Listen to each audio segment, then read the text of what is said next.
বন্ধুরা, আজকে আমি বানাচ্ছি ভেজ আর ননভেজ পাটিসাপটা। এখানে নিয়েছি বাঁধাকপি, গাজর আর ফুলকপি, পেঁয়াজ, রসুন। পুরটা বানিয়ে দিচ্ছি নুন, দিচ্ছি গোলমরিচ, কাঁচা লঙ্কা। এখানে ননভেজ পুর বানাচ্ছি। রসুন, লঙ্কা দিয়ে দিলাম, দিচ্ছি পেঁয়াজ, দিয়ে দিচ্ছি চিকেন কিমা, দিয়ে দিচ্ছি গোলমরিচের গুঁড়ো, নুন, 2 কাপ ময়দা, 1 কাপ চালের গুঁড়ো আর নুন দিয়ে ব্যাটারটা তৈরি করেছি। আমার 2 রকমের পুর তৈরি হয়ে গেছে। আমি ভেজ পাটিসাপটাটা বানিয়ে নিচ্ছি। এবার উঠিয়ে নিচ্ছি। আরেকটা ভেজ বানিয়ে নিচ্ছি। এবার চিকেন পাটিসাপটাটা করে নিচ্ছি।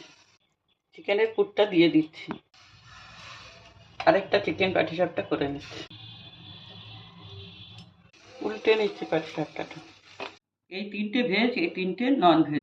বন্ধুরা, আপনারা এইভাবে বানিয়ে খেয়ে দেখবেন। মোমোর থেকেও অনেক তাড়াতাড়ি হয়, টেস্টি হয়।